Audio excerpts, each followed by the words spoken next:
ಇವತ್ತು ಶನಿವಾರ ಮಕ್ಕಳು ಹಾಫ್ ಡೇ ಸ್ಕೂಲ್ ಮುಗಿಸ್ಕೊಂಡು ಬಂದಿದ್ದಾರೆ. ನಮ್ಮ ಹುಡುಗರಂತೂ ಶನಿವಾರ, ಭಾನುವಾರ ಬರೋದೇ ಕಾಯ್ತಾ ಇರ್ತಾರೆ. ಊರಿಗೋಗೋದಿಕ್ಕೆ 2 ಕಾಲಲ್ಲೂ ನಿಂತಿರ್ತಾರೆ. ಅವ್ರು ಬರೋಷ್ಟರಲ್ಲಿ ಊರಿಗೋಗೋದಿಕ್ಕೆ ಏನೇನು ಬೇಕು ಎಲ್ಲ ಐಟಮ್‌ನು ಪ್ಯಾಕ್ ಮಾಡ್ಕೊಂಡಿದ್ದೀನಿ. ಮತ್ತು ಸುಮಾರು ಜನ ಕೇಳ್ತೀರಾ ನಿಮ್ಮೂರು ಯಾವುದು ಅಂತ ಹೇಳ್ಬಿಟ್ಟು. ನಮ್ಮೂರು ಚಿಕ್ಕಮುದ್ವಾಡಿ. ಸುಮಾರು ಕಾಮೆಂಟ್‌ಗೆ ನಾನು ರಿಪ್ಲೈ ಮಾಡಿದ್ದೀನಿ ನಮ್ಮೂರು ಚಿಕ್ಕಮುದ್ವಾಡಿ ಅಂತ. ಹೊಸಬ್ರು ವೀಡಿಯೋಸ್‌ನ ನೋಡ್ತಿರ್ತಾರಲ್ವ ಅವರು ಕೇಳ್ತಾರೆ ಯಾವ ಊರು ಅಂತ ಹೇಳ್ಬಿಟ್ಟು. ನಮ್ಮೂರು ಚಿಕ್ಕಮುದ್ವಾಡಿ. ರಾಮನಗರದಿಂದ ಕನಕಪುರಕ್ಕೆ ಹೋಗೋ ರೋಡಲ್ಲಿ ಸಿಗುತ್ತೆ.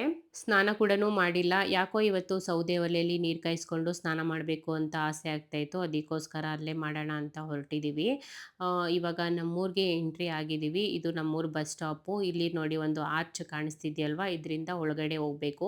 ಆರ್ಚಿಂದ ಸ್ವಲ್ಪ ಮುಂದೆ ಬಂದರೆ ಚಿಕ್ಕಮುದ್ವಾಡಿ ಪ್ರೈಮರಿ ಮತ್ತು ಹೈಸ್ಕೂಲ್ ಸಿಗುತ್ತೆ. ಸುಮಾರು ಲಕ್ಷಾಂತರ ಜನ ಈ ಸ್ಕೂಲಲ್ಲಿ ಓದಿದ್ದಾರೆ.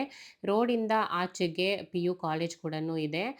ಸುಮಾರು ನನ್ನ ವಿಡಿಯೋ ನೋಡೋರು ಕಮೆಂಟ್ ಮಾಡ್ತಾರೆ, ನೋಡಿದ್ದೀವಿ ನಮಗೆ ಗೊತ್ತು ಅಂತ ಹೇಳ್ಬಿಟ್ಟು. ಅದಕ್ಕೋಸ್ಕರ ನಾನು ಇಲ್ಲಿ ಮೆನ್ಷನ್ ಮಾಡ್ತಾ ಇದ್ದೀನಿ. ಇಲ್ಲಿ ಸ್ವಲ್ಪ ಮುಂದೆ ಬಂದರೆ ಲಿಂಗಾಯತರು ಬೀದಿ ಸಿಗುತ್ತೆ. ಅದಾದಮೇಲೆ ಶ್ರೀ ಲಕ್ಷ್ಮೀ ನರಸಿಂಹಸ್ವಾಮಿ ದೇವಸ್ಥಾನ ಇದು. ಇಲ್ಲಿಂದ ತಿರುಗಿಸ್ಕೊಂಡ್ರೆ ಡೆಡ್ ಎಂಡು ನಮ್ಮನೆ ಕಾಣಿಸುತ್ತೆ. ಡೆಡ್ ಎಂಡಲ್ಲಿ ಕಾಣಿಸ್ತಿದೆಯಲ್ವಾ, ಅದೇ ನಮ್ಮನೆ. ಇಲ್ಲಿ ಸ್ವಲ್ಪ ಜನ ಕೂತ್ಕೊಂಡಿದ್ದಾರೆ ನೋಡಿ, ಅವರೆಲ್ಲ ನಮ್ಮ ಕಸಿನ್ಸೇ ಆಗಬೇಕು. ನಾನು ಹೋದಾಗೆಲ್ಲ ತುಂಬ ಖುಷಿಪಟ್ಟು ಚೆನ್ನಾಗಿ ಮಾತಾಡಿಸ್ತಾರೆ. ವಿಡಿಯೋ ಎಲ್ಲ ಚೆನ್ನಾಗಿ ಮಾಡ್ತೀಯಾ, ಚೆನ್ನಾಗಿ ಮಾಡು ಅಂತ ಹೇಳ್ತಾರೆ. ಈ ಬ್ಲ್ಯಾಕ್ ಗೇಟ್ ಇದೆಯಲ್ವಾ, ಇದೇ ನಮ್ಮನೆಗೆ ಮೇಯ್ನು ಎಂಟ್ರೆನ್ಸು. ಈ ಕಡೆ ಒಂದು ಬೀದಿ ಇದೆ, ಇದು ದೇವಸ್ಥಾನ ಬೀದಿ ಇವಾಗ ಬಂದಿದ್ದು. ಮತ್ತು ಈ ಕಡೆ ಸೈಡಲ್ಲಿ ಒಂದು ಬೀದಿ ಇದೆ, ಪಕ್ಕದಲ್ಲಿರೋದು ನಮ್ಮ ದೊಡ್ಡಪ್ಪ ಅವ್ರ ಮನೆ. ಇದು ನಮ್ಮ ಪಾರ್ಕಿಂಗು. ಇಲ್ಲೊಂದು ಮನೆ ಕಾಣಿಸ್ತಿದೆಯಲ್ವಾ, ಈ ಮನೇಲಿ ನಾವು ಮೊದಲು ಹುಳ ಇಡ್ತಾ ಇದ್ವಿ. ಹಂಚಿನ ಮನೆ ಅದು. ಇವಾಗ ಅದನ್ನು ಆಲ್ಟ್ರೇಷನ್ ಮಾಡಿಸ್ಬಿಟ್ಟು ಡಬಲ್ ಬೆಡ್ರೂಮ್ ಮನೆ ಮಾಡ್ಬಿಟ್ಟು ಬೋಗಿ ಕೊಟ್ಟಿದ್ದೀವಿ. ಇವಾಗ ಮನೆ ಈ ಥರ ಇದೆ. ಸುಮಾರು ದಿನ ಆಲ್ಮೋಸ್ಟ್ 15 ದಿವಸ ಆಯಿತು ನಾವು ಮನೆಗೆ ಬಂದು. ಅದಕ್ಕೋಸ್ಕರ ಒಂದ್ಸಲ ನೀಟಾಗಿ ಕ್ಲೀನ್ ಮಾಡ್ಕೊಳ್ಳೋಣ ಅಂತ ಸ್ಟಾರ್ಟ್ ಮಾಡಿದ್ದೀನಿ. ನಾನು ಮನೆಯೆಲ್ಲ ಕ್ಲೀನ್ ಮಾಡ್ಕೊತೀನಿ. ಅಡುಗೆ ಮನೆ ಕ್ಲೀನಿಂಗು ಅಮ್ಮ ಮಾಡ್ಕೊತಾರೆ. ಮತ್ತು ಲಾಸ್ಟ್ ಹಿಂದೆ ಒಂದು ನಮ್ಮೂರಿಗೆ ಬಂದಾಗ ಒಂದು ವಿಡಿಯೋ ಅಪ್ಲೋಡ್ ಮಾಡಿದ್ನಲ್ವಾ, ಆ ವಿಡಿಯೋನ ಸಿಕ್ಕಾಬಟ್ಟೆ ತುಂಬ ಜನ ಇಷ್ಟಪಟ್ಟಿದ್ದೀರಾ. ಎಷ್ಟೊಂದು ಲೈಕ್ ಮಾಡಿದ್ದೀರಾ, ಕಮೆಂಟ್ ಮಾಡಿದ್ದೀರಾ. ಸುಮಾರು ಆಲ್ಮೋಸ್ಟ್ ಎಲ್ಲ ಕಮೆಂಟ್ಗಳಿಗೂ ನಾನು ರಿಪ್ಲೈ ಕೂಡ ಮಾಡಿದ್ದೀನಿ. ಸುಮಾರು ಕಮೆಂಟು ಮಾಡ್ತಾನೆ ಇರ್ತೀರಾ. ಎಲ್ಲ ಕಮೆಂಟ್ಗೂ ಆಲ್ಮೋಸ್ಟ್ ರಿಪ್ಲೈ ಮಾಡ್ತಾನೆ ಇರ್ತೀನಿ. ಮತ್ತು ಕಮೆಂಟಲ್ಲಿ ಅಷ್ಟು ಎಕ್ಸ್ಪ್ಲೇನ್ ಮಾಡಿ ಹೇಳೋದಕ್ಕಾಗಲ್ಲ. ಅದಕ್ಕೋಸ್ಕರನೇ ಒಂದು ಸಪ್ರೇಟಾಗಿ ವಿಡಿಯೋ ಮಾಡೋಣ ಅಂತ ಅಂದ್ಕೊತೀನಿ. ಮಾಡೋಣ ಅಂದ್ಕೊಂಡು ಮಾಡೋದೇ ಇಲ್ಲ. ಅದಕ್ಕೋಸ್ಕರ ನಾನೇನು ಅಂದ್ಕೊಂಡೆ, ಇವಾಗ ಆ ಕಮೆಂಟ್ಗಳಿಗೆಲ್ಲ ಆನ್ಸರ್ ಮಾಡೋಣ ಅಂತ ಹೇಳ್ಬಿಟ್ಟು. ಇನ್ನು ಎಲ್ಲರೂ ಕೇಳೋದು ಜಾಸ್ತಿ, ನಿಮ್ಮೂರು ಯಾವುದು, ನೀವು ಸಿಟಿಲಿರ್ತೀರಾ ಇಲ್ಲ ಹಳ್ಳಿಲಿರ್ತೀರಾ ಅಂತ ಹೇಳ್ಬಿಟ್ಟು. ನಮ್ಮೂರು ಚಿಕ್ಕಮುದ್ವಾಡಿ. ನಾನು ಹುಟ್ಟಿ ಬೆಳೆದಿದ್ದು ಚಿಕ್ಕಮುದ್ವಾಡಿ. ಅದಾದಮೇಲೆ 1 ವರ್ಷ ಯಾರ್ದೋ ಮನೇಲಿದ್ದೆ. ಅದಾದಮೇಲೆ 10 ವರ್ಷ ಬ್ಯಾಂಗ್ಳೂರಲ್ಲಿದ್ದೆ. ಬ್ಯಾಂಗ್ಳೂರಿಂದ ನಾವು ರಾಮನಗರಕ್ಕೆ ಬಂದು 10 ವರ್ಷ ಆಯಿತು. 10 ವರ್ಷದಿಂದ ರಾಮನಗರದಲ್ಲಿದ್ದೀನಿ. ಶನಿವಾರ, ಭಾನುವಾರ ಮತ್ತು ರಜಾ ದಿನಗಳಲ್ಲಿ ನಾನು ಇಲ್ಲಿ ನಮ್ಮೂರಿಗೆ ಬಂದು ಇರ್ತೀನಿ. ಇನ್ನು ಜಾಸ್ತಿ ಯೂಟ್ಯೂಬಲ್ಲಿ, ಇನ್‌ಸ್ಟಾಗ್ರಾಮದಲ್ಲೆಲ್ಲ ಕೇಳೋದು, ನಿಮ್ಮ ಲೈಫ್ ಸ್ಟೋರಿ ಬಗ್ಗೆ ಹೇಳಿ ಅಂತ ಹೇಳ್ತೀರಾ. ಸೊ ನನಗೆ ಅಷ್ಟು ಚೆನ್ನಾಗಿ ಎಕ್ಸ್‌ಪ್ಲೇನ್ ಮಾಡಿ ಹೇಳೋದಿಕ್ಕೆ ಬರಲ್ಲ. ಹುಟ್ದಾಗಿಂದ ಇದುವರೆಗೂ ಅದನ್ನೆಲ್ಲ ಎಕ್ಸ್‌ಪ್ಲೇನ್ ಮಾಡಿ ಹೇಳಬೇಕಲ್ವಾ. ಸೊ ಹಂಗಾಗಿ ಸ್ವಲ್ಪ ವೆಯ್ಟ್ ಮಾಡ್ತಾ ಇದ್ದೀನಿ. ಸ್ವಲ್ಪ ಚೆನ್ನಾಗಿ ಮಾತಾಡೋದನ್ನ ಕಲಿತ್ಕೊಂಡು ಆಮೇಲೆ ಅದರದ್ದೇ ಸಪ್ರೇಟಾಗಿ ವಿಡಿಯೋ ಮಾಡೋಣ ಅಂತೇಳ್ಬಿಟ್ಟು. ಇನ್ನು ಸಿಕ್ಕಾಬಟ್ಟೆ ಅಂದರೆ ಸಿಕ್ಕಾಬಟ್ಟೆ ತುಂಬ ಆಲ್ಮೋಸ್ಟ್ ಎಲ್ಲರೂ ಈ ಕಮೆಂಟ್‌ನ ಮಾಡಿದ್ದೀರಾ. ಅಂದರೆ ಎಲ್ಲದರಲ್ಲೂ ಅಷ್ಟೇ, ಯೂಟ್ಯೂಬಲ್ಲಿ, ಇನ್‌ಸ್ಟಾಗ್ರಾಮದಲ್ಲಿ, ಫೇಸ್‌ಬುಕ್ಕಲ್ಲಿ ಎಲ್ಲ ಕಡೆನೂ ಕೇಳೋದು, ನಿಮಗೆ 3 ಜನ ಮಕ್ಕಳನ್ನ ಈ ಕಾಲದಲ್ಲಿ ಯಾರು 3 ಜನ ಮಕ್ಕಳನ್ನ ಮಾಡ್ಕೊತಾರೆ ಅಂತ ಅಂದ್ಬಿಟ್ಟು. ಇಲ್ಲ ನಿಮ್ಮ ಮಕ್ಕಳನ್ನ ಇಲ್ಲ ಬೇರೆಯವ್ರ ಮಕ್ಕಳನ್ನ ಅಂತ ಕೇಳ್ತಾರೆ. 3 ಜನನೂ ನನ್ನ ಮಕ್ಕಳೇನೆ. ನಾನು ಬೇಕು ಅಂತಲೇ 3 ಜನ ಮಕ್ಕಳನ್ನ ಮಾಡ್ಕೊಂಡಿರೋದು. ಇನ್ನು ವಿಡಿಯೋದಲ್ದಲ್ಲದೆ ಸಪ್ರೇಟಾಗೂ ಕೇಳೋದು, ನಿಮಗೆ 3 ಜನ ಮಕ್ಕಳನ್ನ ಮತ್ತು ಹೆಣ್ಮಗು ಆಗಲಿ ಅಂತ 3 ಜನ ಗಂಡು ಮಕ್ಕಳನ್ನ ಮಾಡ್ಕೊಂಬಿಟ್ಟಿದ್ದೀರಾ ಅಂತ ಅಂದ್ಬಿಟ್ಟು. ನಾನು ಹೆಣ್ಮಗು ಆಗಲಿ ಅಂತ ಪ್ರತಿ ಸಲಿನೂ ಅಂದ್ಕೊಂಡ್ವಿ, ಬಟ್ ಹೆಣ್ಮಗು ಆಗಲಿಲ್ಲ. ಬಟ್ ಬೇಕು ಅಂತಲೇ 3 ಅಂದರೆ 3 ಮಕ್ಕಳು ಬೇಕು ಅಂತಲೇ ಮಾಡ್ಕೊಂಡಿದ್ದು. ಮೇ ಬಿ ಇನ್ನೂ ಒಂದು ಮಾಡ್ಕೋತಿದ್ದೆ ಅನಿಸುತ್ತೆ. ನನಗೆ 3 ಸಿಸರಿನ್ ಆಗಿದೆ. 4ನೇ ಸಿಸರಿನ್ ಮಾಡೋದಕ್ಕಾಗಲ್ಲ ಅಂತ ಹೇಳಿದ್ರು. ಹಾಗಾಗಿ ನಾನು 4ನೇ ಮಗು ಮಾಡ್ಕೊಂಡಿಲ್ಲ. ಯಾರಿಗಾರು ಹೇಳಿದ್ರೆ ನಗ್ತಾರೆ. ನನಗೆ ಮಕ್ಕಳಂದರೆ ತುಂಬ ಇಷ್ಟ. ಸೊ ಮನೆ ತುಂಬ ಮಕ್ಕಳು ಇರಲಿ ಅಂತ ಆಸೆ ಪಡ್ತಾ ಇದ್ದೆ. ಹಾಗಾಗಿ ನಾನು 3, 4 ಮಕ್ಕಳನ್ನ ಮಾಡ್ಕೋಬೇಕು ಅಂತ ಅಂದ್ಕೊಂಡಿದ್ದೆ. ಬಟ್ ನಾರ್ಮಲ್ ಡೆಲಿವರಿ ಆಗಿದ್ದಿದ್ರೆ 4 ಮಗು ಮಾಡ್ಕೊಬೋದಾಗಿತ್ತು. ಸಿಸರಿನ್ ಆಗಿರೋದ್ರಿಂದ 3 ಮಗುನ ಅಷ್ಟೇ ಮಾಡ್ಕೊಳಕ್ಕಾಗಿದ್ದು. ಮತ್ತು ಇನ್ನೊಂದು, ನಮಗೆ ದೊಡ್ಡಪ್ಪನಿಗೆ, ಚಿಕ್ಕಪ್ಪನಿಗೆ ಅವ್ರಿಗೆಲ್ಲ 6 ಜನ, 5 ಜನ ಮಕ್ಳು ಇದ್ದಾರೆ. ಅವರೆಲ್ಲ ಅಣ್ಣ ತಮ್ಮಂದಿರು, ಅಕ್ಕ ತಂಗಿಯರೆಲ್ಲ ಜೊತೆಗಿರ್ತಾಯಿದ್ರು. ನನಗೂ ಅವಾಗ ಅನ್ನಿಸ್ತಾ ಇತ್ತು ನಮ್ಮನೆಯಲ್ಲೂನು ಅಕ್ಕ, ತಂಗಿ, ಅಣ್ಣ, ತಮ್ಮ ಎಲ್ಲ ಇದ್ದಿದ್ರೆ ಚೆನ್ನಾಗಿರ್ತಿತ್ತು ಅಂತ. ನಾನು ಇವಾಗೂ ಕೂಡನು ಅದನ್ನೆಲ್ಲ ಮಿಸ್ ಮಾಡ್ಕೊತೀನಿ. ನಮ್ಮಮ್ಮನಿಗೆ ಬೈತಾ ಇದ್ದೆ ನಾನು ಯಾವಾಗ್ಲೂನು, "ಯಾಕಮ್ಮ ನೀನು ಇಬ್ಬರೇ ಮಕ್ಳನ್ನೇ ಮಾಡ್ಕೊಂಡೆ, ಇನ್ನೂ ಒಂದು ಮಾಡ್ಕೋಬೇಕಾಗಿತ್ತು" ಅಂತ. ನಮ್ಮಮ್ಮ ನನಗೆ ಬೈಯಕ್ಕೆ ಶುರು ಮಾಡಿದ್ರು. "ನಾನಂತೂ ಮಾಡ್ಕೊಂಡಿಲ್ಲ, ನೀನಾದರೂ ಮಾಡ್ಕೊ" ಅಂತ ಹೇಳ್ಬಿಟ್ಟು.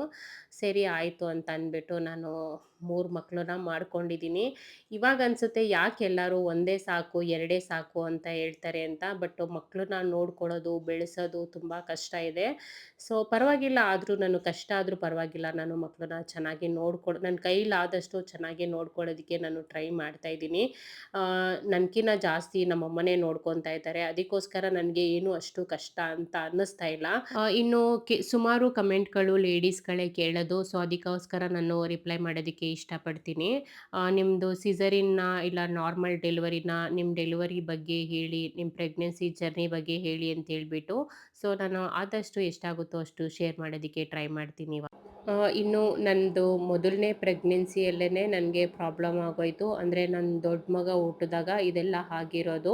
ಎಲ್ಲ ನಾರ್ಮಲ್ ಆಗೇ ಇತ್ತು. ಬಟ್ ಏನಾಯ್ತು ಅಂತ ಸಡನ್ನಾಗಿ ಗೊತ್ತಿಲ್ಲ. 6 ತಿಂಗಳು ತುಂಬಿ ಇನ್ನು 7 ತಿಂಗಳು ಬಿದ್ದಿರಲಿಲ್ಲ. 6ನೇ ತಿಂಗಳು 6 ತಿಂಗಳಿಗೆ ನನಗೆ ನೀರು ಹೊರಟೋಯ್ತು. ಸೊ ಹಂಗಾಗಿ ಹಾಸ್ಪಿಟಲ್‌ಗೆ ಹೋದ್ವಿ. ಅವರು ಅಬಾರ್ಷನ್ ಮಾಡಬೇಕು ಅಂತ ಹೇಳಿದ್ರು. ನನಗೆ ಅಬಾರ್ಷನ್ ಮಾಡಿಸ್ಕೊಳ್ಳೋದಕ್ಕೆ ಇಷ್ಟ ಇರಲಿಲ್ಲ. ನೀರು ಹೋಯ್ತಾ ಇತ್ತು. ಹಂಗೆ ಬಂದು ಹಾಸ್ಪಿಟ್ಲಿಂದ ಆಚೆ ಬಂದು ಕುತ್ಕೊಂಡ್ಬಿಟ್ಟೆ, ಅಬಾರ್ಷನ್ ಮಾಡಿಸ್ಕೊಳ್ಳಲ್ಲ ಅಂತೇಳ್ಬಿಟ್ಟು. ಅದಾದಮೇಲೆ ಕೆಲವ್ರನ್ನ ಬೇರೆ ಬೇರೆ ಡಾಕ್ಟ್ರುಗಳಿಗೆ ಫೋನ್ ಮಾಡಿ ಕೇಳಿಕೊಂಡು, ಆಮೇಲೆ ಒಬ್ಬರು ಯಾರೋ ಸಜೆಸ್ಟ್ ಮಾಡಿದ್ರು, ಅಲ್ಲಿ ಹೋಗಿ ಇಲ್ಲಿ ಹೋಗಿ ಅಂತಂದ್ಬಿಟ್ಟು. ಸೊ ನಾನು ಮತ್ತೆ ಮಂಡ್ಯ ಹಾಸ್ಪಿಟಲ್‌ಗೆ ಹೋದೆ. ಅಲ್ಲೋದ್ಮೇಲೆ ಸ್ಕ್ಯಾನಿಂಗ್ ಎಲ್ಲ ಮಾಡಿಸಿದ್ರು. ಸ್ಕ್ಯಾನಿಂಗ್ ಮಾಡಿಸ್ಕೊಳ್ಳೋಕ್ಕಿಂತ ಹಿಡಿದು ಎಲ್ಲ ನೀರು ಹೋಯ್ತಾ ಇದ್ರು. ನಾನೇನೆ ಹೋಗಿ ಎಲ್ಲ ಕಡೆ ಹಾಸ್ಪಿಟ್ಲಿಂದ ರಿಸೆಪ್ಷನಲ್ಲಿ ನೇಮ್ ಕೊಡೋದಿಂದ ಹಿಡಿದು ಎಲ್ಲನೂ ಕೂಡನು ನಾನೇ ಮಾಡಿಸ್ಕೊಂಡು, ಮತ್ತೆ ಸ್ಕ್ಯಾನ್ ಮಾಡಿಸ್ಕೊಂಡು ಅದಾದಮೇಲೆ ರಿಪೋರ್ಟ್ ತೊಗೊಂಡೋಗಿ ತೋರಿಸಿದ್ದಕ್ಕೆ ಅವ್ರು ಹೇಳಿದ್ರು, "ನಾನು ಒಂದು ಹಾಸ್ಪಿಟ್ಲು ಸಜೆಸ್ಟ್ ಮಾಡ್ತೀನಿ. ಬಟ್ ದುಡ್ಡು ಜಾಸ್ತಿ ಖರ್ಚಾಗುತ್ತೆ. ನೀವು ದುಡ್ಡು ಖರ್ಚು ಮಾಡಿ ಮಗುನ ಉಳಿಸ್ಕೊಂತೀನಿ, ನಮಗೇನು ಪ್ರಾಬ್ಲಮ್ ಇಲ್ಲ ಅಂದರೆ ನೀವು ಅಲ್ಲಿ ಹೋಗ್ಬೋದು" ಅಂತ ಹೇಳಿದ್ರು. ನಾನು ಒಪ್ಕೊಂಡೆ. ನನಗಿನ್ನ ಮೊದಲೇ ಅಮ್ಮನೇ ಒಪ್ಕೊಂಬಿಟ್ರು. ಎಷ್ಟಾದರೂ ಖರ್ಚಾದರೂ ಪರವಾಗಿಲ್ಲ, ನಮಗೆ ಮಗು ಬೇಕು ಅಂತ ಹೇಳ್ಬಿಟ್ಟು. ಅವರು ಮೈಸೂರಲ್ಲಿರೋ ಅಪೋಲೋ BGS ಹಾಸ್ಪಿಟಲ್‌ನ ಸಜೆಸ್ಟ್ ಮಾಡಿದ್ರು. ಸರಿ ಆಯಿತು ಅಂದ್ಬಿಟ್ಟು ಆಂಬ್ಯುಲೆನ್ಸ್ ಮಾಡ್ಕೊಂಡು ಬಂದಿದ್ವಿ. ಅದೇ ಆಂಬ್ಯುಲೆನ್ಸಲ್ಲಿ ಮೈಸೂರು ಅಪೋಲೋ BGS ಹಾಸ್ಪಿಟಲ್‌ಗೆ ಹೋಗ್ಬಿಟ್ಟು ಅಡ್ಮಿಟ್ ಆದೆ. ರಾತ್ರಿ ಹಿಂದಿನ ದಿನ ಚೆನ್ನಾಗೇ ಇದ್ದೆ. ಎಲ್ಲ ನಾರ್ಮಲ್ ಆಗೇ ಇತ್ತು. ಆಮ್, ಏನಾಯಿತು ಅಂತ ಗೊತ್ತಿಲ್ಲ. ಸಡನ್ನಾಗಿ ಬೆಳಗ್ಗೆಲ್ಲಿ ಯೂರಿನ್ ಪಾಸ್ ಮಾಡೋದಕ್ಕೆ ಅಂತ ಹೋದರೆ ಕಂಟಿನ್ಯೂಸ್ ಆಗಿ ಯೂರಿನ್ ಬರ್ತಿತ್ತು. ಅದು ನೀರು ಹೋಗ್ತಾ ಇತ್ತು. ಆದರೆ ನನಗೆ ಅದು ನೀರಂತ ಗೊತ್ತಾಗಲಿಲ್ಲ. ಯೂರಿನ್ ಹೋಗ್ತಾ ಇದೆ ಕಂಟ್ರೋಲ್ ಇಲ್ದಂಗೆ ಅಂತ ಅಂದ್ಕೊಂಡು ಅಮ್ಮನಿಗೆ ಬಂದು ಹೇಳಿದೆ, ಜೋರಾಗಿ ಹತ್ಕೊಂಡು ಹೇಳಿದೆ. ನಮ್ಮಮ್ಮನೂ ಕೂಡನು ಅವ್ರಿಗೂ ಗೊತ್ತಾಗಲಿಲ್ಲ ಏನಾಗ್ತಿದೆ ಅಂತ ಹೇಳ್ಬಿಟ್ಟು. ಅವರು ಜೋರಾಗಿ ಅಳೋಕ್ಕೆ ಶುರು ಮಾಡಿದ್ರು. ಮನೇಲಿ ಬೇರೆ ಯಾರೂ ಇರಲಿಲ್ಲ. ನನ್ನ ತಮ್ಮ ಇದ್ದ. ಅವನೇ ಆಟೋ ಮಾಡ್ಕೊಂಬಂದು ಹಾಸ್ಪಿಟಲ್‌ಗೆ ಕರ್ಕೊಂಡೋದ. ರಾಮನಗರದಲ್ಲಿ ಆ ಥರ ಅಬಾರ್ಷನ್ ಮಾಡಬೇಕು ಅಂತ ಹೇಳಿದ್ದಕ್ಕೆ ನಾನು ಅಲ್ಲಿಂದ ಅಲ್ಲಿ ಕುತ್ಕೊಳ್ದೆ ವಾಪಸ್ ಬಂದುಬಿಟ್ಟು ನಾವು ಮಂಡ್ಯಕ್ಕೆ ಬಂದಿದ್ದು. ಮತ್ತು ಮೈಸೂರಲ್ಲಿ ಅಡ್ಮಿಟ್ ಆಗಬೇಕಾದ್ರೆ ದುಡ್ಡು ಕೂಡನು ತೊಗೊಂಡೋಗಿರಲಿಲ್ಲ. ಹಾಗೆ ಹೋಗ್ಬಿಟ್ಟಿದ್ವಿ ಗಾಬರಿಲಿ. ಆಮೇಲೆ ಯಾರಿಗೋ ಫೋನ್ ಮಾಡಿಬಿಟ್ಟು ಅವರು ಪಾಪ ನಾವು ಇರೋ ತಕ್ಕೆ ಬಂದು ದುಡ್ಡು ಕೊಟ್ಬಿಟ್ಟು ಹೋದ್ರು. ಯಾವಾಗಲೂ ನಂದು ಬ್ಯಾಡ್ ಟೈಮೇ ಇರುತ್ತೆ. ಏನೋ ಗೊತ್ತಿಲ್ಲ ಲೈಫಲ್ಲಿ ಏನೇ ಎಷ್ಟೇ ಕಷ್ಟ ಬಂದರೂ ಯಾವಾಗಲೂ ಅಮ್ಮನೇ ನನ್ನ ಜೊತೆಗೆ ನಿಂತ್ಕೊಂಡಿರೋದು. ಅವತ್ತು ಕೂಡನು ಯಾರೂ ಇರಲಿಲ್ಲ. ಏನೋ ಗೊತ್ತಿಲ್ಲ, ನನ್ನ ಟೈಮ್ ಸರಿ ಇರಲಿಲ್ಲ ಅನಿಸುತ್ತೆ. ಅಮ್ಮ ಒಬ್ಬರೇ ಇದ್ದಿದ್ದು. ನನ್ನ ತಮ್ಮ ಅವಾಗ ಇನ್ನೂ ಚಿಕ್ಕವನು. ಅವ್ನಿಗಷ್ಟು ಏನೂ ಗೊತ್ತಾಗ್ತಾ ಇರಲಿಲ್ಲ. ಅವ್ನಿಗಿನ್ನೂ ಹುಡುಗಾಟದ ಬುದ್ಧಿ ಅವಾಗ. ನಾನು ಅವತ್ತು ಅಡ್ಮಿಟ್ ಆಗಿದ್ದ ದಿವಸ ಕನ್ನಡ ರಾಜ್ಯೋತ್ಸವ ದಿನ ಇತ್ತು. ಶನಿವಾರ, ಭಾನುವಾರ 2 ದಿನನೂ ರಜೆ ಇತ್ತು. ಅಡ್ಮಿಟ್ ಆದ್ರೂ ಏನು ಪ್ರಯೋಜನ ಆಗಲಿಲ್ಲ. ಹಾಸ್ಪಿಟಲಲ್ಲಿ ಡಾಕ್ಟ್ರು ಇರಲಿಲ್ಲ. ಅಂದರೆ ಪ್ರೆಗ್ನೆನ್ಸಿ ಇರೋರನ್ನ ನೋಡ್ಕೊಳ್ಳೋ ಡಾಕ್ಟ್ರು ಇರಲಿಲ್ಲ. ಮತ್ತು ಪ್ರೀ ಮೆಚ್ಯೂರ್ ಮಕ್ಕಳು ನೋಡ್ಕೊಳ್ಳೋ ಡಾಕ್ಟ್ರು ಕೂಡನು ಇರಲಿಲ್ಲ. ಹಾಗಾಗಿ ನನಗೆ ಅವತ್ತು ಡೆಲಿವರಿ ಮಾಡಲಿಲ್ಲ ಅವರು.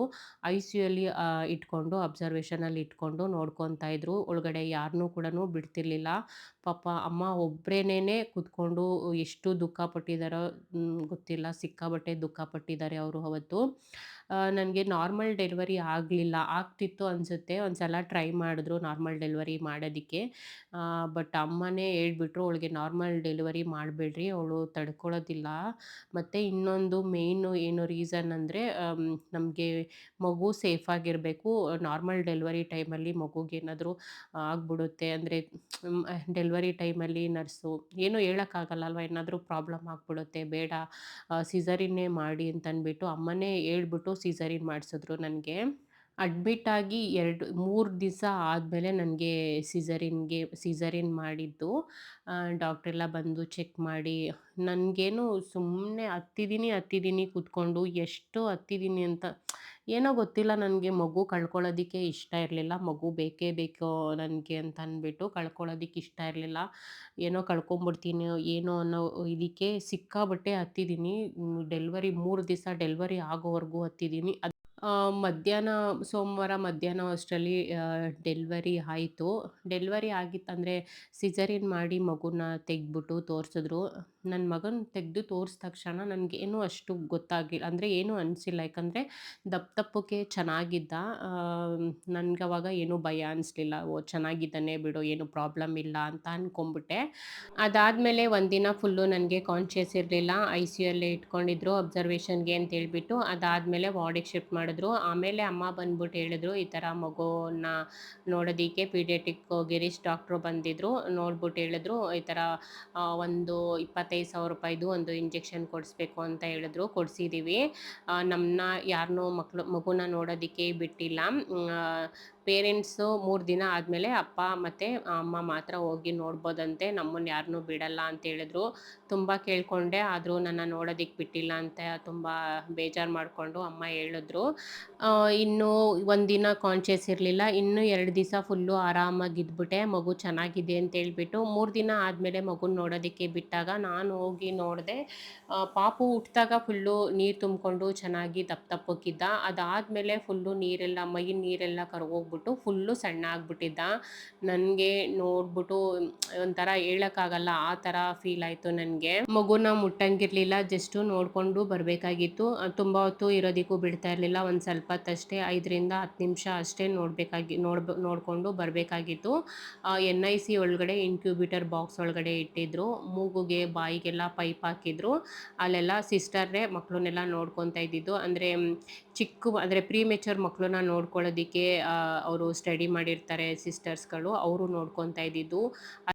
ನಮ್ಮ ಚೀಕು ಜೊತೆಗೆ ಇನ್ನೂ ತುಂಬ ಮಕ್ಳುಗಳಿದ್ರು ಅಲ್ಲಿ. ತುಂಬ ಬೇರೆ ಬೇರೆ ಪ್ರಾಬ್ಲಮ್ಗಳು, ಪ್ರೀಮೇಚರು ಮತ್ತು ಸಿಸರಿನ್ ಟೈಮಲ್ಲಿ, ಡೆಲಿವರಿ ಟೈಮಲ್ಲಿ ಪ್ರಾಬ್ಲಮ್ ಆಗಿರೋ ಮಕ್ಳುಗಳಿದ್ರು.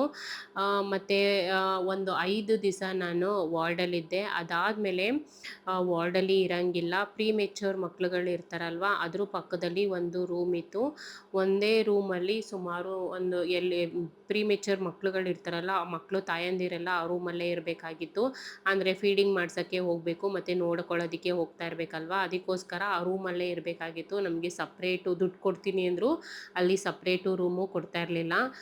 ಮಗುಗೆ ಡೈರೆಕ್ಟಾಗಿ ಫೀಡ್ ಮಾಡ್ಸಂಗಿರಲಿಲ್ಲ. ಒಂದು ಡಬ್ಬ ಕೊಡ್ತಾಯಿದ್ರು, ಅದಕ್ಕೆ ಹಾಲನ್ನ ತೆಗೆದ್ಬಿಟ್ಟು ಕೊಟ್ಟರೆ ಅವರೇ ಫೀಡ್ ಮಾಡಿಸ್ತಾಯಿದ್ರು. ಅಷ್ಟು ದಿನ ಪೈಪಲ್ಲೇ ಹಾಲು ಹಾಕ್ತಾಯಿದ್ರು. ಅದಾದಮೇಲೆ ಒಳ್ಳೆಯಲ್ಲಿ ಹಾಲು ಹಾಕ್ತಾಯಿದ್ರು. ನಮಗೆ ಕೊಡ್ತಾ ಇರಲಿಲ್ಲ, ಅವರೇ ಹಾಕ್ತಾಯಿದ್ದಿದ್ದು. ಮತ್ತು ಇನ್ನು ಊಟ ತಿಂಡಿ ಬಾಣ್ತನ ಏನು ಕೂಡ ಮಾಡ್ಕೊಂಡಿರಲಿಲ್ಲ ನಾನು. ಯಾಕಂದರೆ ಹಾಸ್ಪಿಟಲಲ್ಲಿ ಇದ್ದಿದ್ದು ಮತ್ತು ನಾವು ಇದ್ದಿದ್ದು ರಾಮನಗರದಿಂದ ಮೈಸೂರು ತುಂಬ ದೂರ ಅಲ್ವಾ, ಸೊ ಹಂಗಾಗಿ ಊಟ ತಂದುಕೊಡೋರು ಯಾರೂ ಇರಲಿಲ್ಲ. ಹೋಟೆಲಲ್ಲೇ ಅಮ್ಮ ಅನ್ನ ರಸಮ್ ತಂದುಕೊಡ್ತಾಯಿದ್ರು. 3 ಟೈಮು ಬರೀ ಅನ್ನ ರಸಮ್ಮೇನೆ, ಅದು ಊಟನೇ ಮಾಡ್ತಿರ್ಲಿಲ್ಲ ಸರಿಯಾಗಿ ನಾನು.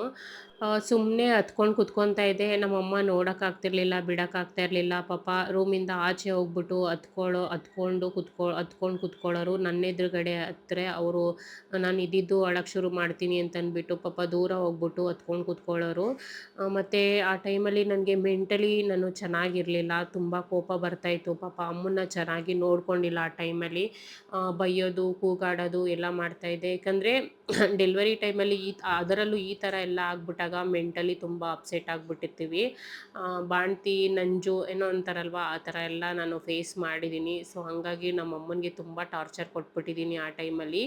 ನಮ್ಮಮ್ಮ ತುಂಬ ಚೆನ್ನಾಗಿ ನನ್ನ ನೋಡ್ಕೊಂಡಿದ್ದಾರೆ. ಎಲ್ಲ ಒಂಚೂರೂ ಕೋಪ ಮಾಡ್ಕೊತಿರ್ಲಿಲ್ಲ, ಬೇಜಾರು ಮಾಡ್ಕೊತಿರ್ಲಿಲ್ಲ. ಅಷ್ಟೆಲ್ಲ ನಾನು ಏನೇ ಮಾಡಿದ್ರೂ ಅಡ್ಜಸ್ಟ್ ಮಾಡಿಕೊಂಡು ನನ್ನ ಚೆನ್ನಾಗಿ ನೋಡ್ಕೊತಾ ಇದ್ದರು. ಅಮ್ಮ ಮಾತ್ರನೇ ಆ ಥರ ನೋಡ್ಕೊಳ್ಳೋದಕ್ಕಾಗೋದು, ಬೇರೆ ಯಾರೂ ಆ ಥರ ಅಡ್ಜಸ್ಟ್ ಮಾಡ್ಕೊಳ್ಳೋದಿಲ್ಲ, ನೋಡ್ಕೊಳ್ಳೋದು ಇಲ್ಲ. ಇನ್ನು ನಮ್ಮ ಸಂಬಂಧದವರಾಗಿರ್ಬೋದು, ಬೇರೆ ಯಾರು ಆದರೂ ಕೂಡ ಅಷ್ಟೇ, ಫ್ರೆಂಡ್ಸ್ ಆಗಿರ್ಬೋದು, ಯಾರಾದರೂ ಕೂಡ ಅಷ್ಟೇ, ಎಷ್ಟೇ ದೂರ ಆಗಿದ್ರೂ ಒಂದು ಸಲ ಬಂದು ನೋಡ್ಕೊಂಡು ಹೋಗ್ಬೋದಾಗಿತ್ತು. ನಮ್ಮನ್ನು ನೋಡೋದಕ್ಕೆ ಯಾರೂ ಬರಲಿಲ್ಲ.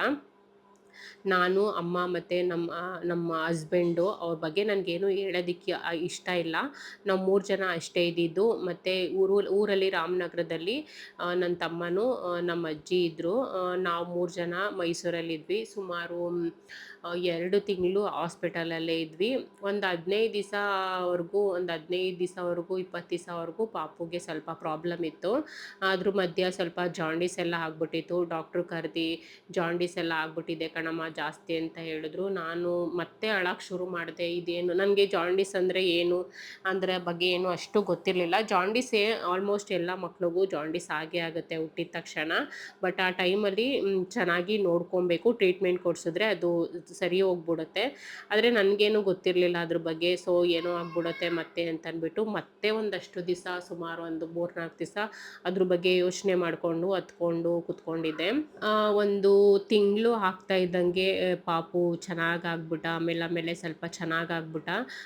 ಇವನ್ ಸಿಸ್ಟರ್ ಕೂಡ ಅಷ್ಟೇ, ನಾವು ತಾಯಿದಿರು ಹೆಂಗೆ ನೋಡ್ಕೊತೀವಿ ಮಕ್ಕಳನ್ನ, ಅದೇ ಥರ ಅವರು ನೋಡ್ಕೊತಾ ಇದ್ರು. ನಮಗಿನ್ನ ಚೆನ್ನಾಗಿ ನೋಡ್ಕೊತಾ ಇದ್ರು ಅವರು. ಬಟ್ ಸ್ವಲ್ಪ ಕೂಗಾಡೋದು, ಸಿಟ್ಟೆಲ್ಲ ಮಾಡ್ಕೊಳ್ಳೋರು. ಬಟ್ ಮಕ್ಕಳನ್ನೆಲ್ಲ ಚೆನ್ನಾಗೇ ನೋಡ್ಕೊತಾ ಇದ್ರು. ನಮ್ಮಂಥವ್ರು ಅವ್ರಿಗೆ 1000 ಜನ ಇರ್ತಾರಲ್ವ. ಸೊ ಹಂಗಾಗಿ ಒಬ್ಬರು ಇಬ್ಬರದೆಲ್ಲ ಅವರು ಲೆಕ್ಕಕ್ಕೆ ಇಟ್ಕೊಳ್ಳಲ್ಲ. ಬಟ್ ಆದ್ರೂ ನಾನು ತುಂಬ ಅಳಬೇಕಾದ್ರೆ, ಬೇಜಾರು ಮಾಡ್ಕೊಂಡಾಗ ಅವ್ರ ಹತ್ರ ಕೂರಿಸ್ಕೊಂಡು ಕರೆದು ಮಾತಾಡಿಸಿ ಎಲ್ಲ ಸಮಾಧಾನ ಮಾಡೋರು. ಒಂದು 20 ದಿವಸ ಎಲ್ಲ ಆದಮೇಲೆ ಮಗುನ ನಮ್ಮ ಕೈಗೆ ಕೊಡೋದಕ್ಕೆ ಒಂದು 20 ದಿವಸ ಆದಮೇಲೆ ನಮ್ಮ ಕೈಗೆ ಕೊಡ್ತಾಯಿದ್ರು ಮಗುನ ಹಾಲು ಕುಡ್ಸೋದಕ್ಕೆ. ಅಂದರೆ ಒಳ್ಳೆಲಿ ಹಾಲನ್ನ ತೆಗೆದ್ಬಿಟ್ಟು ಒಳ್ಳೆಲಿ ಕುಡಿಸ್ಬೇಕಾಗಿತ್ತು, ಡೈರೆಕ್ಟಾಗಿ ಕುಡ್ಸಂಗಿರಲಿಲ್ಲ. ಆಮೇಲೆ ಎದೆ ಹತ್ರ ಮಲಗಿಸ್ಕೊಳ್ಳೋದಕ್ಕೆ ಕೊಡ್ತಾಯಿದ್ರು. ಅಂದರೆ ಬಿಸಿ ತಾಯಂದಿರೋದು ಅಂದರೆ ಬಾಡಿ ಬಿಸಿ ಮಕ್ಕಳಿಗೆ ತಾಗಬೇಕು ಅಂತೇಳ್ಬಿಟ್ಟು ಎದೆ ಮೇಲೆ ಮಲಗಿಸ್ಕೊಳ್ಳೋದಕ್ಕೆ ಕೊಡೋರು. ಅದನ್ನೆಲ್ಲ ನಾನು ತುಂಬ ಚೆನ್ನಾಗಿ ಇದು ಮಾಡಿದ್ದೀನಿ. ಅಂದರೆ ಅದು ಹೇಳೋದಕ್ಕಾಗಲ್ಲ, ಬಟ್ ಅದನ್ನೆಲ್ಲ ನಾನು ಫೀಲ್ ಮಾಡಿದ್ದೀನಿ. ಬಟ್ ಆವಾಗ ಆ ಟೈಮಲ್ಲಿ ದುಃಖ ಅನಿಸ್ತಿತ್ತು, ಕಷ್ಟ ಅನಿಸ್ತಿತ್ತು. ಬಟ್ ಇವಾಗ ಅದನ್ನೆಲ್ಲ ನೆನೆಸ್ಕೊಂಡಾಗ ಒಂದೊಂದು ತುಂಬ ಖುಷಿ ಕೊಡುತ್ತೆ. ಬಟ್ ಒಂದೊಂದು ಇವಾಗೂ ಕೂಡ ನೆನೆಸ್ಕೊಂಡ್ರೆ ನನಗೆ ಅಳು ಬಂದ್ಬಿಡುತ್ತೆ. ಇವಾಗಿನ ಕಾಲದಲ್ಲಿ ಹ್ಯುಮ್ಯಾನಿಟಿ ಅನ್ನೋದೇ ಇಲ್ಲ. ನಮ್ಮ ಸಂಬಂಧದವ್ರಾಗಿರ್ಬೋದು, ಇಲ್ಲ ಯಾರಾಗಿರ್ಬೋದು, ಪರಿಚಯದವ್ರು ಆಗಿರ್ಬೋದು, ಒಬ್ಬರು ಕೂಡ ನಮ್ಮನ್ನ ಬಂದು ನೋಡಿಲ್ಲ, ಮಾತಾಡಿಸಿಲ್ಲ. ಕಷ್ಟ ಟೈಮು ತುಂಬ ನಾನು ಫೇಸ್ ಮಾಡಿದ್ದೀನಿ. ಕಷ್ಟ ಟೈಮಲ್ಲಿ ಯಾರು ಕೂಡ ಬಂದು ನೋಡೋದಿಲ್ಲ, ನೀನು ಹೇಗಿದೆಯಾ ಅಂತಲೂ ಕೂಡ ಮಾತಾಡ್ಸೋದಿಲ್ಲ.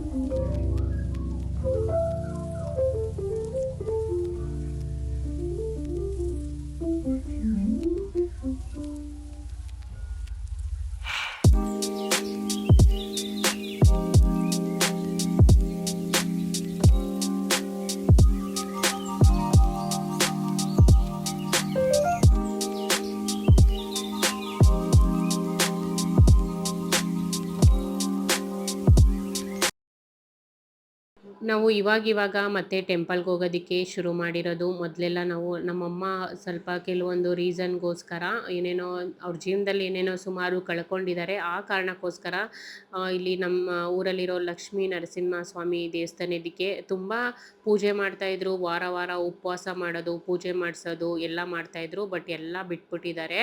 ಅಂದರೆ ಬಿಟ್ಬಿಟ್ಟಿದ್ರು, ಏನೂ ಮಾಡ್ತಾ ಇರಲಿಲ್ಲ. ಸುಮಾರು ದಿವಸ ಅವರು ದೇವಸ್ಥಾನಕ್ಕೆ ಹೋಗ್ತಾ ಇರಲಿಲ್ಲ, ಪೂಜೆ ಮಾಡ್ತಿರ್ಲಿಲ್ಲ, ಏನೂ ಮಾಡ್ತಾ ಇರಲಿಲ್ಲ. ನರಸಿಂಹ ಸ್ವಾಮಿ ನನ್ನ ನಂಬಿದ್ದಕ್ಕೆ ನನಗೆ ಮೋಸ ಮಾಡಿಬಿಟ್ಟ ಅಂತ ಅಂತ ಅಂದ್ಕೊಂಡು ಅವರು ದೇವಸ್ಥಾನಕ್ಕೆ ಹೋಗ್ತಾ ಇರಲಿಲ್ಲ. ನಾನು ಕೂಡ ದೇವಸ್ಥಾನಕ್ಕೆ ಹೋಗೋದು, ಪೂಜೆ ಮಾಡೋದು ಎಲ್ಲ ಬಿಟ್ಬಿಟ್ಟಿದ್ದೆ. ಇವಾಗ ಮತ್ತೆ ಎಲ್ಲ ಪೂಜೆ ಮಾಡೋದು, ದೇವಸ್ಥಾನಕ್ಕೆ ಹೋಗೋದೆಲ್ಲ ಮಾಡ್ತಾಯಿದ್ದೀವಿ. ಮೊದಲು ಏನೂ ಮಾಡ್ತಾ ಇರಲಿಲ್ಲ. ಯಾಕಂದರೆ ಒಂದು ಸ್ವಲ್ಪ ದಿನ ಟೈಮಲ್ಲಿ ನಾವು ತುಂಬ ಅಂದರೆ ಅಷ್ಟು ಕಷ್ಟಗಳನ್ನ ನಾವು ಫೇಸ್ ಮಾಡಿದ್ದೀವಿ. ಇದು ಒಂದು ವಿಡಿಯೋದಲ್ಲಿ ನಾನು ಎಲ್ಲ ಎಕ್ಸ್ಪ್ಲೇನ್ ಹೇಳೋದಕ್ಕಾಗಲ್ಲ. ಅಂದರೆ ನನಗಷ್ಟು ಎಕ್ಸ್ಪ್ಲೇನ್ ಮಾಡಿ ಹೇಳೋದಕ್ಕೆ ಬರ್ತಾ ಇಲ್ಲ. ಅದಕ್ಕೋಸ್ಕರ ಹೇಳಿದ್ರೆ ಅಂದರೆ ತುಂಬಾ ಇದೆ. ಒಂದು ಸ್ಟೋರಿ ಮಾಡ್ಬೋದು, ಆ ಥರ ಇದೆ ಜೀವನ ನಮ್ಮದು. ಮತ್ತು ಒಂದು ತಿಂಗಳು ಆಗುವಷ್ಟರಲ್ಲಿ ಅಂದರೆ NICಯಿಂದ ಒಂದು ತಿಂಗಳಿಗೆ ನಮಗೆ ವಾರ್ಡಿಗೆ ಶಿಫ್ಟ್ ಮಾಡಿದ್ರು. ಆದರೆ ಮನೆಗೆ ಹೋಗಂಗಿರಲಿಲ್ಲ. ಅಲ್ಲೇ ಅಂದರೆ ವಾರ್ಡಲ್ಲೇ ಇರಬೇಕಾಗಿತ್ತು. ಪಾಪುನ್ನ ಯಾಕಂದರೆ ಪ್ರೀಮೆಚ್ಯೂರ್ ಅಲ್ವಾ, ಸೊ ಮಧ್ಯದಲ್ಲಿ ಊರಿಗೆ ಹೋದ್ಮೇಲೆ ಮತ್ತೆ ವಾಪಸ್ ಬರೋದಕ್ಕಾಗಲ್ಲ. ಅಂದರೆ ಹಾಸ್ಪಿಟ್ಲು ಹತ್ರನೇ ಮನೆ ಇದ್ದರೆ, ಇಲ್ಲಾಂದರೆ ಸಿಟಿ ಒಳಗಡೆನೇ ಅಂದರೆ ಮೈಸೂರು ಒಳಗಡೆನೇ ಮನೆ ಇದ್ದಿದ್ರೆ ಹೋಗಿ ತೋರಿಸ್ಕೊಂಡು ಬರೋದು ಎಲ್ಲ ಮಾಡ್ಬೋದಾಗಿತ್ತು. ನಾವಿದ್ದಿದ್ದು ರಾಮನಗರದಿಂದ ಮತ್ತೆ ಮೈಸೂರಿಗೆ ಹೋಗಬೇಕು. ಮತ್ತು ಬೇರೆ ಹಾಸ್ಪಿಟಲ್ಗೆ ಹೋಗಿ ಬೇರೆ ಡಾಕ್ಟ್ರ್ ಹತ್ರ ತೋರ್ಸೋದಕ್ಕೆ ನನಗೆ ಇಷ್ಟ ಇರಲಿಲ್ಲ. ಸೊ ಕಂಪ್ಲೀಟಾಗಿ ಅಲ್ಲೇ ಎಲ್ಲ ಟ್ರೀಟ್ಮೆಂಟ್ ಎಲ್ಲ ತೋರಿಸ್ಕೊಂಡು ಬರಬೇಕು ಅಂತ ನಾನು ಅಂದ್ಕೊಂಡಿದ್ದೆ. ಹಾಗಾಗಿ ನಾವು ಡಿಸ್ಚಾರ್ಜ್ ಆದಮೇಲೆ ಅಂದರೆ ಅವರು ಡಿಸ್ಚಾರ್ಜ್ ಮಾಡಿರಲಿಲ್ಲ. NICUಯಿಂದ ವಾರ್ಡಿಗೆ ಶಿಫ್ಟ್ ಮಾಡಿದ್ರು ಅಷ್ಟೇ. ವಾರ್ಡಲ್ಲಿ ಸುಮಾರು ಅಲ್ಲೂ ಆಲ್ಮೋಸ್ಟು 25 ದಿವಸ ಇದ್ವಿ. ವಾರ್ಡಲ್ಲಿ 25 ದಿವಸ ಇದ್ದಾಗ ಅಲ್ಲೂ ಸ್ವಲ್ಪ ಅದು ಇದು ಸ್ವಲ್ಪ ಬ್ರೀತಿಂಗ್ ಪ್ರಾಬ್ಲಮ್ಮು ನನಗೆ ಜಾಸ್ತಿ ಆಗ್ತಾಯಿತ್ತು. ಅವಾಗವಾಗ ಡಾಕ್ಟ್ರು ಬಂದು ಚೆಕ್ ಮಾಡ್ತಾಯಿದ್ರು. ನಾನು ಸರಿಯಾಗಿ ನಿದ್ದೆನೇ ಮಾಡ್ತಿರ್ಲಿಲ್ಲ. ಯಾವಾಗಲೂ ಅಷ್ಟೇ ತೊಡೆ ಮೇಲೆ ಹಾಕ್ಕೊಂಡೇ ಇರ್ತಾಯಿದ್ದೆ. ಕೆಳಗಡೆನೇ ಮಲಗಿಸ್ತಾ ಇರಲಿಲ್ಲ. ತೊಡೆ ಮೇಲೆ ಹಾಕ್ಕೊಂಡೇ ಮಲ್ಕೊತಿದ್ದೆ. ಅಂದರೆ ಮಲ್ಕೊತಾ ಇರಲಿಲ್ಲ. ಆಲ್ಮೋಸ್ಟ್ ಯಾವಾಗಲೂ ತೊಡೆ ಮೇಲೆ ಮಲಗಿಸ್ಕೊತಿದ್ದೆ. ಬೆಳಗಿನ ಜಾವ ನನಗೆ ನಿದ್ದೆ ಕಂಟ್ರೋಲ್ ಮಾಡೋಕ್ಕಾಗ್ತಾ ಇರಲಿಲ್ಲ. 3 ಗಂಟೆಯಿಂದ 5 ಗಂಟೆವರೆಗೂ ಅಮ್ಮ ಪ್ಲೀಸ್ ಮಗುನ ಎತ್ಕೊಂಡಿರಮ್ಮ, ಮಗುನ ನೋಡ್ಕೊಳಮ್ಮ ಅಂತ ಹೇಳ್ಬಿಟ್ಟು ನಾನು ಬೆಳಗಿನ ಜಾವ ಒಂದು ಸ್ವಲ್ಪ ನಿದ್ದೆ ಮಾಡ್ತಾಯಿದ್ದೆ ಅಷ್ಟೇ. ಅದು ಬಿಟ್ಟರೆ ನಿದ್ದೆನೇ ಕೂಡ ಮಾಡ್ತಾ ಇರಲಿಲ್ಲ. ಯಾವಾಗಲೂ ತೊಡೆ ಮೇಲೆ ಇಟ್ಕೊಂಡೇ ಸಾಕಿದ್ದೀನಿ ಅವನ್ನ. ಮತ್ತು ಇನ್ನೊಂದು ಪ್ರೀಮೆಚ್ಯೂರ್ ಬೇಬಿ ಆಗಿರೋದ್ರಿಂದ ಯಾರ ಹತ್ರನೂ ಮುಟ್ಟಿಸ್ಬಾರ್ದು ಅಂತ ಹೇಳ್ತಾಯಿದ್ರು. ಆವಾಗಂತೂ ಮೆಂಟಲಿ ಸಿಕ್ಕಾಪಟ್ಟೆ ಡಿಸ್ಟರ್ಬ್ ಆಗಿಬಿಟ್ಟಿದೆ. ಯಾರ ಕೈಲೂ ಮಗುನ ಮುಟ್ಟೋದಕ್ಕೆ ಬಿಡ್ತಾ ಇರಲಿಲ್ಲ. ನಮ್ಮ ಅಮ್ಮನ ಕೈಗೂ ಕೂಡ ಮಗುನ ಕೊಡ್ತಾ ಇರಲಿಲ್ಲ. ನಾನೇ ನೋಡ್ಕೊತಾ ಇದ್ದೆ. ಬೆಳಗಿನ ಜಾವದಲ್ಲಿ ಮಾತ್ರ ನಿದ್ದೆ ಮಾಡೋಕ್ಕೆ ಸ್ವಲ್ಪ ಹೊತ್ತು ಮಾತ್ರ ಅಮ್ಮನ ಹತ್ರ, ಅದು ಅಮ್ಮನಿಗೆ ಸ್ಟ್ರಿಕ್ಟಾಗಿ ನೀನು ಮಲ್ಕೋಬಾರ್ದು ಅಂತ ಹೇಳ್ಬಿಟ್ಟು ಮಗುನ ಕೊಟ್ಬಿಟ್ಟು ನಾನು ಆಮೇಲೆ ಮಲ್ಕೊತಾ ಇದ್ದೆ. ಸಿಕ್ಕಾಪಟ್ಟೆ ಟಾರ್ಚರ್ ಕೊಟ್ಬಿಟ್ಟಿದ್ದೀನಿ ನಮ್ಮಮ್ಮನಿಗೆ. ಗೊತ್ತಿಲ್ಲ, ಆ ಟೈಮಲ್ಲಿ ನಾನು ಮೆಂಟಲಿ ಸಿಕ್ಕಾಪಟ್ಟೆ ಡಿಸ್ಟರ್ಬ್ ಆಗಿಬಿಟ್ಟಿದೆ.